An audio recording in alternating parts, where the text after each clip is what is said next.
Hello friends, स्वागत है आपका इस वीडियो लेक्चर में। तो इस वीडियो में हम लोग प्रश्नावली 1.1 का क्लास 9th का प्रश्न संख्या 4 देखेंगे। तो देखिए, प्रश्न को देखने से पहले हम लोग प्रश्न को पढ़ लेते हैं। तो प्रश्न संख्या 4 बोल रहा है कि नीचे दिए गए कथन सत्य है या असत्य है। हम लोग को बताना है कि जो 3 कथन ये दिए गए हैं ये सत्य है अथवा असत्य है। तो सबसे पहला प्रश्न हम लोग का है कि प्रत्येक प्राकृत संख्या एक पूर्ण संख्या होती है। बोल रहा है कि प्रत्येक प्राकृत संख्या जो होती है क्या वो हम लोग का पूर्ण संख्या होती है। तो आइए हम लोग पहले देखते हैं कि प्राकृत संख्या क्या होते हैं। तो यहाँ पर आप लोग देख रहे हैं प्राकृत संख्या का डायग्राम, ये पूर्ण संख्या का डायग्राम।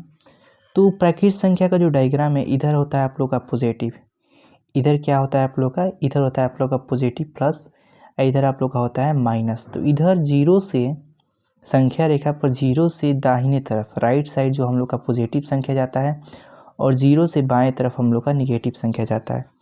तो प्राकृत संख्या की डिफिनीशन बोलता है कि वैसी संख्या जो एक से शुरू होकर प्लस में इन्फिनिटी तक जाए उसे क्या कहते हैं हम लोग, प्राकृत संख्या कहते हैं। और पूर्ण संख्या का डिफिनीशन बोलता है कि जीरो से शुरू होकर अनंत तक, अनंत प्लस तक क्या करे जाए। ये ऋणात्मक का इसमें बात नहीं होता, प्राकृत में ऋणात्मक का नहीं बात होता और पूर्ण में ऋणात्मक का बात नहीं होता है। तो बोल रहा है कि प्रत्येक जो प्राकृत संख्या होती है वो क्या वो पूर्णांक संख्या है। तो देखिए, पूर्णांक संख्या का शुरुआत जो होता है वो जीरो से होता है। तो जीरो से जब शुरू होगा तो हम लोग क्या पढ़ेंगे, 0 1 2 3 4 5 6 7 8 इसी प्रकार इन्फिनिटी तक। तो ये बताइए, जब हम जीरो से पढ़ते हैं इन्फिनिटी तक तो क्या उसमें 1 2 3 आ रहा है, तो उसमें सम्मिलित है 1 2 3। तो 1 2 3 उसमें सम्मिलित है, तो इसीलिए 1 2 3 क्या है हम लोग का प्राकृत संख्या है। तो पूर्ण संख्या के घेरे में हम लोग का प्राकृत संख्या आ जाएगा। तो इसीलिए जो ये कथन हम लोग का पहला कथन है, प्रत्येक प्राकृत संख्या एक पूर्ण संख्या होती है। तो हम यहाँ पर लिखेंगे हाँ, प्रत्येक प्राकृत संख्या एक पूर्ण संख्या होती है। क्योंकि यहाँ पर देखिए, समझिए, यहाँ पर पूर्ण संख्या का शुरुआत कहाँ से हो रहा है, जीरो से हो रहा है। तो जीरो से हम जब पढ़ रहे हैं तो यहाँ से इसमें 1 भी आ रहा है, 2 भी आ रहा है, 3 भी आ रहा है, 4 भी आ रहा है, यानी कि सभी प्राकृत संख्या का अंक जो है वो पूर्ण संख्या में सम्मिलित है। तो इसलिए जो प्राकृत संख्या वो एक पूर्ण संख्या है। तो आइए अब देखते हैं प्रश्न संख्या 2।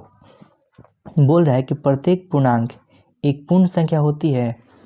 तो यहाँ पर देखिए, ये पूर्ण संख्या का डायग्राम है, ये पूर्णांक का डायग्राम है। तो पूर्ण संख्या का शुरुआत जीरो से होकर कहाँ तक जाता है, प्लस इन्फिनिटी पे जाता है। लेकिन पूर्णांक संख्या का जो परिभाषा है वो बोलता है कि जिसमें जीरो भी सम्मिलित हो, प्लस भी सम्मिलित हो, प्लस वाले अंक भी और माइनस वाले अंक भी क्या हो, सम्मिलित हो।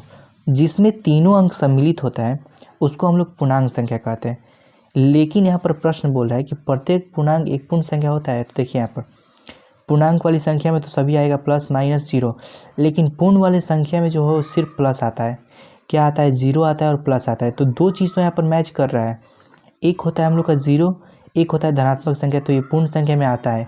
लेकिन जब आती है ऋणात्मक संख्या की बात तो ये पूर्ण संख्या में नहीं आता है। तो हम लोग का जो प्रश्न संख्या 2 का आंसर होगा वो क्या हो जाएगा, नहीं, प्रत्येक पूर्णांक एक पूर्ण संख्या नहीं होती है। ठीक है, अब देखिए हम लोग चौथा देखते हैं, प्रत्येक परिमेय संख्या एक पूर्ण संख्या होती है।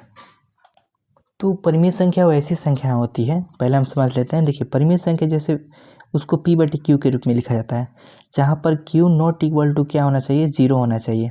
क्या होना चाहिए, जीरो होना चाहिए। तो प्रत्येक परिमेय, यहाँ पर देखिए प्रश्न है, प्रत्येक परिमेय संख्या एक पूर्ण संख्या होती है। तो पूर्ण संख्या में जीरो से लेकर कहाँ तक जाता है, प्लस इन्फिनिटी तक हम लोग का अंक जाता है। लेकिन परिमेय संख्या जब हम लिखते हैं तो उसमें देखिए 0/1 तो आ जाएगा हम लोग का।